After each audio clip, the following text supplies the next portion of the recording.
이 나라는 기술로 국민을 감시하고 있습니다. 제네바 WHO 본부 12층 회의실에서 저는 확신에 찬 목소리로 말했어요. 37살의 엘레나 노바코바 체코 찰스대학교 공중보건학과 교수인 저는 15년간 27개국의 보건 정책을 분석해왔습니다. 그날은 각국 전문가들이 모인 포스트 팬데믹 국제회의였어요. 독일, 프랑스, 영국, 스웨덴까지 유럽 최고의 보건 전문가들이 한자리에 모였죠. 한국의 디지털 방역 시스템을 보십시오. 제 뒤로 대형 스크린에 한국의 방역 체계가 상세히 나타났어요. 실시간 위치 추적, 신용카드 사용 내역 분석, QR코드 의무화, 확진자 동선 실시간 공개. 이것이 과연 민주주의 국가에서 일어날 일입니까? 레이저 포인터로 화면을 가리키며 저는 계속했어요. 효과적이라는 이유로 개인의 기본권을 이렇게 침해해도 되는 겁니까? 20여 명의 각국 대표들이 심각한 표정으로 고개를 끄덕였어요. 독일 베를린 샤리테 의대의 슈미트 교수가 확실히 우려스러운 부분이 있네요 라고 동조했고, 프랑스 파스테르 연구소의 듀퐁 박사도 GDPR 관점에서 보면 문제가 많다고 맞장구 쳤어요. 체코 공화국에서 태어나 자란 저는 특히 이런 감시 시스템에 알레르기가 있었어요. 할아버지는 1968년 프라하의 봄 당시 소비에트 탱크에 맞서 싸우셨고, 부모님은 공산정권 하에서 비밀 경찰의 감시와 통제를 몸소 경험하셨거든요. 어릴 때부터 자유는 공짜가 아니다. 한번 빼앗기면 되찾기 어렵다는 말씀을 들어왔어요. 1989년 벨벳 혁명 이후 자유를 되찾은 체코인으로서 이런 시스템이 얼마나 위험한지 잘 알고 있습니다. 제 목소리에는 15년간 쌓아온 유럽 인권법 연구자로서의 신념이 담겨 있었어요. 오늘의 방역이 내일의 억압이 될 수 있다는 역사적 교훈을 잊어서는 안 됩니다. WHO 동아시아 담당 국장인 타나카 박사가 조심스럽게 반박했어요. 노바코바 교수님의 우려는 이해하지만 한국의 낮은 감염률과 사망률을 보면 결과가 좋다고 해서 과정이 정당화되는 건 아니죠. 저는 단호하게 잘랐어요. 히틀러도 아우토반을 건설하고 경제를 회복시켰지만 그게 나치즘을 정당화하지는 못해요. 회의실이 조용해졌어요. 너무 강한 비유였나 싶었지만 저는 물러서지 않았어요. 프라하 대학에서 정치학 박사학위를 받고 런던 정경대에서 박사후 과정을 마친 저는 동유럽의 민주화 과정을 누구보다 잘 알고 있었거든요. 그런데 일주일 후 제 인생을 바꿀 전화가 걸려왔어요. WHO 사무총장실에서였습니다. 노바코바 교수님, 한국보건복지부와의 디지털 헬스케어 협력 프로젝트 총괄 책임자로 지명되셨습니다.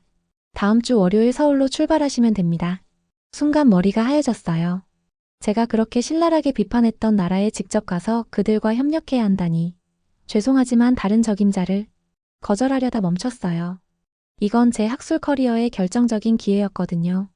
WHO 공식 보고서에 제1저자로 이름이 올라가는 프로젝트였으니까요. 마지못해 수락한 뒤 저는 한국에 대해 더 깊이 조사했어요. 조사할수록 우려는 커졌어요.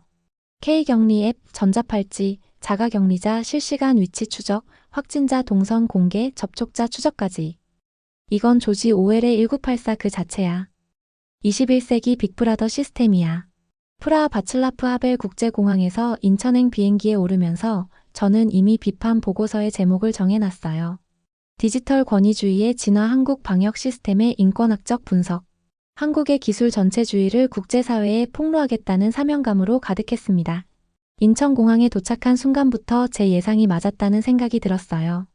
입국장 곳곳에 QR코드와 전자출입 명부가 설치되어 있었고 승객들이 줄을 서서 정보를 입력하고 있었거든요. 역시 감시국가답네. 속으로 중얼거리며 저는 불쾌한 표정을 숨기지 않았어요. 검역관이 친절한 미소로 앱 설치를 안내했지만 저는 냉랭하게 대했어요. 이건 의무사항인가요? 네, 방역을 위해서요. 개인정보 수집 및 이용에 대한 상세한 동의서는 어디 있나요? 검역관은 당황스러워하며 매뉴얼을 뒤적였어요. 뒤에 줄 서 있던 승객들이 짜증을 내기 시작했지만 저는 개의치 않았어요. 유럽연합에서는 GDPR 일반 개인정보보호법에 따라 개인정보 수집 시 명확한 동의 절차를 거쳐야 하거든요. 교수님, 정말 죄송한데 다른 승객분들이 기다리고 계셔서 제 기본권을 행사하는 건데 뭐가 문제인가요? 결국 15분이나 지나서야 입국 절차를 마칠 수 있었어요. 공항에서 나오는 순간부터 휴대폰에 각종 알림이 쏟아지기 시작했어요. 방역 수칙 안내, 긴급 재난 문자, 코로나19 일일 현황, 지역별 위험도 안내까지. 이것 좀 보세요. 개인 휴대폰을 정부 홍보 도구로 사용하고 있어요. 공항 리무진 기사에게 말했지만 기사는 의아해했어요. 이거 다 유용한 정보 아닌가요? 특히 긴급 재난 문자는 생명과 직결된 정보라서 유용함이 개인정보 침해를 정당화할 순 없어요. 서울역 인근의 명동 비즈니스 호텔 체크인에서도 똑같은 일이 반복됐어요. 프런트 직원이 정중하게 QR코드 스캔과 전자출입 명부 작성을 요청했는데 제가 인상을 찌푸리자 직원이 당황했어요. 이것도 의무사항인가요? 네, 방역당국 지침에 따라. 유럽에서는 호텔에서 이런 개인정보를 무단으로 수집하지 않는다고요. 제 목소리가 점점 날카로워지자 로비에 있던 다른 투숙객들이 쳐다보기 시작했어요. 매니저까지 나와서 연신 사과했지만 제 기분은 이미 최악이었어요. 정말 죄송합니다만 이건 법적 의무사항이라서 어쩔 수가. 법이 잘못됐으면 바꿔야죠. 개인의 자유를 이렇게 함부로 제한할 권리가 정부에 있나요? 결국 억지로 정보를 입력하고 방에 들어갔지만 불쾌함은 계속됐어요. 호텔 TV에서는 끊임없이 방역 수칙 안내가 반복됐고 지역별 확진자 현황이 실시간으로 업데이트됐어요. 심지어 엘리베이터 안에도 QR코드가 붙어 있었어요. 정말 숨막히는 나라네. 창밖으로 보이는 서울 시내는 분명 현대적이고 발달된 모습이었지만 저에게는 거대한 디지털 감시 네트워크로만 보였어요. 휴대폰을 켜니 또 알림이 와 있었어요. 주변 2km 이내 확진자 동선 안내였는데 이걸 보니 정말 소름이 돋았어요. 이런 식으로 개인의 사생활을 공개하다니. 이건 중세시대 마녀사냥과 뭐가 다르지? 첫날 저녁 보건복지부 김수연 사무관이 인사동의 한 한식당에서 환영 만찬을 마련해 줬어요. 김수연은 40대 초반의 차분하고 지적인 여성으로 서울대 보건대학원을 졸업하고 15년째 보건정책 분야에서 일하고 있었어요. 유창한 영어로 저를 환영했지만 저는 처음부터 공격적으로 나갔어요. 사무관님, 한국의 방역 시스템에 대해 심각한 우려를 표명하고 싶습니다. 김수연의 환영 미소가 순식간에 굳어졌어요. 어떤 부분이 구체적으로 우려스러우신지요? 개인정보의 무분별한 수집, 이동 경로 실시간 추적, 확진자, 동선의 무차별적 공개, 자가격리자 전자감시. 이 모든 게 명백한 기본권 침해 아닌가요? 김수연은 조심스럽게 답했어요. 교수님, 저희도 개인정보 보호의 중요성을 충분히 인지하고 있습니다. 다만 팬데믹이라는 특수 상황에서 공중보건이라는 더 큰 가치를 위해. 더 큰 가치요? 제가 목소리를 높였어요. 개인의 자유와 존엄성보다 더 큰 가치가 있다고 보시나요? 체코는 공산주의 시절 집단의 이익이라는 명목으로 개인을 억압했던 쓰라린 역사가 있어요. 그 결과가 어떤지 아시죠? 한번 빼앗긴 자유는 되찾기가 정말 어려워요. 제 목소리가 떨렸어요. 할아버지의 고문당하던 이야기, 부모님의 감시받던 일상이 떠올랐거든요. 식당 분위기가 차갑게 식었어요. 김수연의 표정도 경직됐고 함께 자리한 보건복지부 직원들도 어색해했어요. 그 순간 저는 이 출장이 쉽지 않을 거라는 걸 직감했어요. 하지만 동시에 제 확신은 더욱 굳어졌어요. 역시 내 판단이 맞았어. 이들은 자신들이 무엇을 하고 있는지도 제대로 모르는 거야. 다음 날부터 본격적인 현장 조사가 시작됐어요. 서울 중구보건소는 예상과 달리 활기찬 곳이었어요. 아침 8시부터 시민들이 찾아와서 건강검진, 예방접종, 만성질환 상담을 받고 있었거든요. 최강호 의료사회복지사와 권민재 의사를 만났는데 두 사람 모두 현장 경험이 풍부한 전문가들이었어요. 최강호는 50대 중반으로 25년간 지역사회 복지 분야에서 일해온 베테랑이었어요. 서울시립대 사회복지학과를 졸업하고 현장에서 쭉 일해왔다고 했어요. 권민재는 20대 후반의 젊은 의사로 연세대 의과대학을 졸업하고 전공의 과정을 마친 후 공중보건에 뛰어든 지 3년째였어요. 큰 병원에서 일하다가 정말 사람을 도울 수 있는 일을 하고 싶어서 보건소로 왔어요 라고 말하더군요. 교수님, 오늘은 저희 관할 지역의 복지 사각지대 주민들을 직접 방문할 예정입니다. 최강호가 브리핑을 해줄 때 저는 반신반의했어요. 또 정부 선전용 쇼케이스겠지. 미리 준비된 모범 사례들만 보여주려는 거겠어. 하지만 한편으로는 호기심도 있었어요. 한국의 이른바 복지 사각지대가 실제로 어떤 모습인지, 그리고 그들이 자랑하는 디지털 시스템이 현실에서는 어떻게 작동하는지 궁금했거든요. 권민재가 가방에 혈압계, 혈당 측정기, 각종 휴대용 의료기기들을 꼼꼼히 챙기는 걸 보니 진짜 현장 방문인 것 같았어요. 이런 장비들을 매번 가지고 다니세요? 네, 어르신들이 병원 가기 어려우시니까 저희가 직접 가야죠. 첫 번째 방문지는 을지로 근처의 낡은 다세대 주택이었어요. 재개발을 앞두고 있어서 대부분의 주민들이 이사를 갔지만 몇 가구는 경제적 여건이나 다른 사정으로 아직 남아 있었어요. 좁은 계단을 올라가면서 최강호가 설명해줬어요. 이 동네는 임대료가 저렴해서 독거노인분들이 많이 계세요. 하지만 의료 접근성이 떨어지는 게 문제죠. 반지하 원룸에 혼자 사는 75세 김할아버지를 만났는데 첫인상이 정말 충격적이었어요. 천장이 낮고 습기가 가득한 방에서 당뇨와 고혈압, 관절염으로 거동이 불편한 할아버지가 혼자 생활하고 계신 거예요. 냉장고는 거의 비어 있었고 약봉지들이 작은 탁자 위에 어지럽게 놓여 있었어요. 그런데 권민재 의사를 보자 김할아버지의 얼굴이 환하게 밝아졌어요. 아이고, 우리 선생님 오셨네요. 어제 혈당이 또 높게 나왔는데 괜찮을까요? 마치 오랜 친구를 만난 것처럼 반가워하셨어요. 권민재는 자연스럽게 할아버지의 손을 잡고 혈압을 재기 시작했어요. 혈당도 체크하고 복용 중인 약들을 하나하나 확인하면서 이 약은 언제 드셨어요? 부작용은 없으세요? 라고 세심하게 물어봤어요. 의료진과 환자의 관계라기보다는 정말 가족을 돌보는 듯한 자연스럽고 따뜻한 모습이었어요. 할아버지 혈압은 안정적이에요. 하지만 짠 음식은 좀 줄이셔야 해요. 지난번에 말씀드린 저염식 요리법 기억하세요? 알겠습니다, 선생님. 그런데 이 관절염 약은 언제까지 먹어야 하나요? 너무 비싸서. 권민재는 끝까지 인내심을 갖고 하나하나 친절하게 설명해드렸어요. 그런데 김할아버지가 한 말이 저를 정말 당황스럽게 했어요. 선생님, 솔직히 말씀드리면 대학병원 의사 선생님보다 최 복지사님 덕분에 제가 살고 있어요. 최강호는 쑥스러워하며 손을 저었지만 김할아버지는 계속 말씀하셨어요. 이분이 일주일에 2번씩 와서 안부 묻고 약 떨어지면 미리 챙겨주고 병원 예약도 대신 잡아주고 정말 혈육보다 더 잘해줘요. 혼자 살면서 이렇게 돌봐주는 사람이 있다는 게 얼마나 고마운지 몰라요. 저는 정말 혼란스러웠어요. 이게 과연 제가 생각했던 냉혹한 감시 시스템의 결과일까? 아니면 제가 놓친 다른 차원의 무언가가 있는 걸까? 최강호가 태블릿을 보여주며 설명했어요.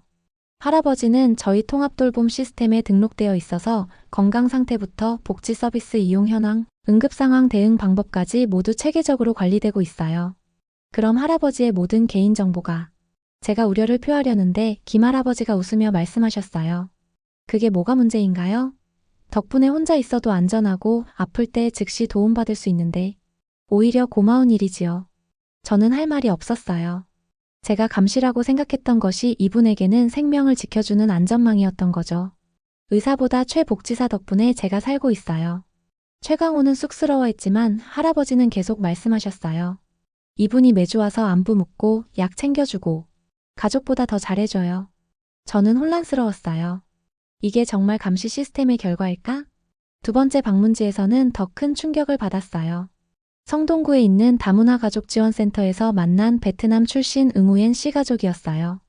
응우옌 씨는 한국어가 아직 서툴렀지만 저희를 보자마자 연신 고개를 숙이며 감사 인사를 했어요. 센터에서 정말 많이 도와줘요. 우리 같은 외국인도 차별하지 않고 진짜 가족처럼 대해줘요.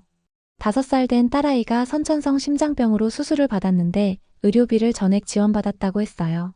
베트남에서는 이런 수술 받기 정말 어려워요. 돈도 너무 많이 들고.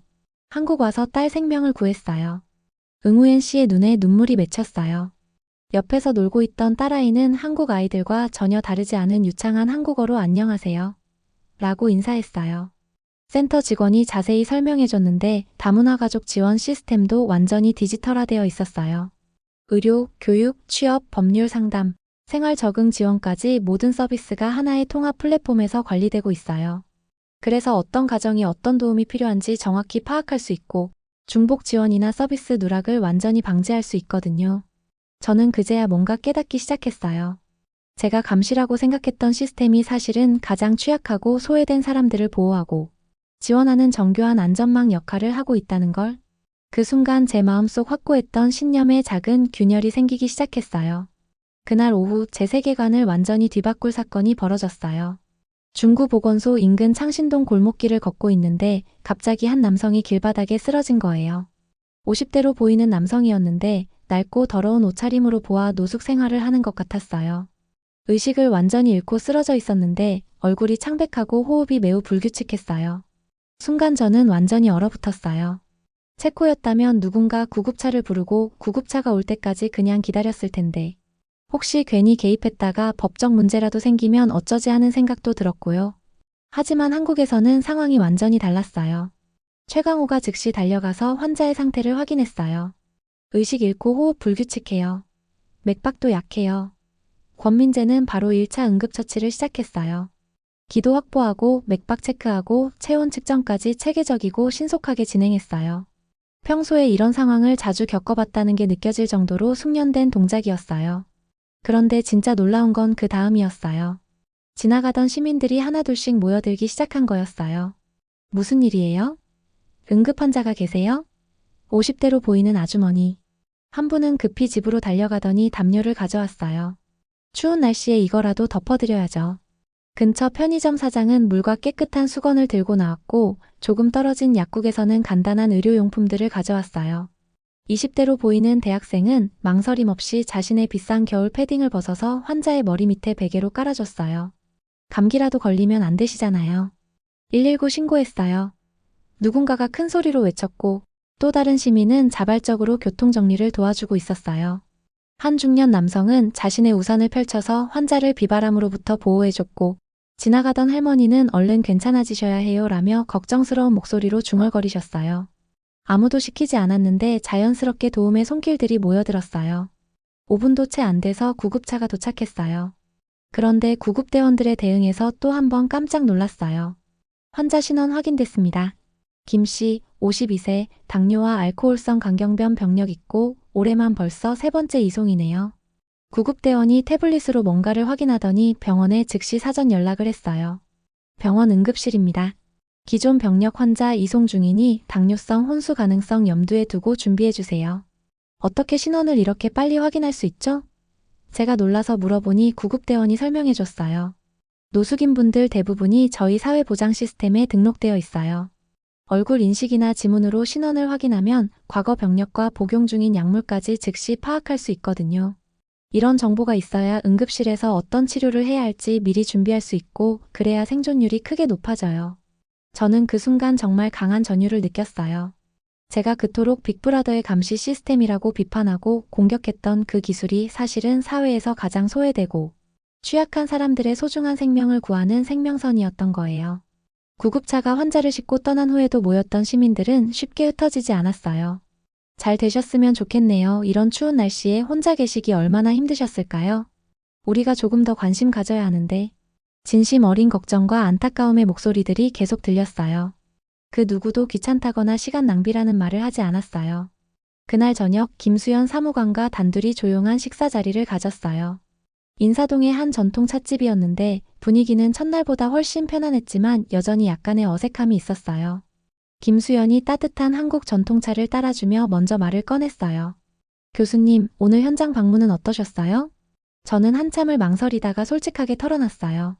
정말 혼란스러워요. 제가 지금까지 알고 있던 것과 오늘 직접 본 것이 너무 달라서 어떻게 받아들여야 할지 모르겠어요. 김수연이 조용히 미소 지으며 이해한다는 표정을 지었어요.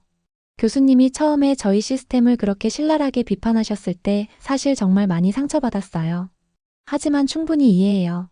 겉으로만 보면 정말 무서운 감시 시스템처럼 보일 수 있거든요. 저도 해외 학회에서 한국의 디지털 헬스케어 시스템을 발표할 때마다 비슷한 반응을 받곤 해요. 당신들은 개인의 자유를 포기하고 집단의 안전을 택한 건가요? 정부를 그렇게 믿을 수 있나요? 이런 질문들을 정말 많이 받거든요. 그러더니 김수연이 진지한 표정으로 이런 말을 했어요. 하지만 교수님, 저희의 진짜 철학은 효율성보다 사람의 마음을 먼저 챙기는 것이에요. 기술은 단지 그 따뜻한 마음을 현실에서 구현하는 도구일 뿐이고요. 마음을 먼저 챙긴다는 게 구체적으로 어떤 의미인가요? 제가 진지하게 물었어요. 김수연은 찻잔을 조심스럽게 내려놓고 천천히 설명하기 시작했어요. 저희가 개인정보를 수집하는 진짜 이유는 사람을 통제하거나 감시하기 위해서가 아니라 더 세심하고 정확하게 보호하기 위해서예요. 특히 우리 사회에서 가장 약하고 소외된 사람들, 스스로 목소리를 낼 수 없는 사람들을 놓치지 않기 위해서죠. 예를 들어 QR코드나 전자출입 명부도 그런 목적인가요? 맞아요. 만약 어떤 커뮤니티나 시설에서 집단 감염이 발생하면 저희는 그 공간을 이용한 모든 사람들에게 가장 신속하게 연락을 드릴 수 있어요. 특히 고령자나 기저질 환자처럼 감염 시 위험도가 높은 분들을 최우선으로 보호할 수 있고요. 김수연의 설명을 듣다 보니 제가 감시라고 생각했던 것들이 실제로는 예방적 돌봄이었다는 걸 깨달았어요. 그럼 개인정보 오남용에 대한 우려는 어떻게 해결하시나요? 제가 가장 핵심적인 질문을 던지자 김수연이 더욱 자세히 답해줬어요. 물론 그런 위험성이 항상 존재하죠. 그래서 저희는 다중 보안 시스템과 완전히 투명한 거버넌스를 구축했어요.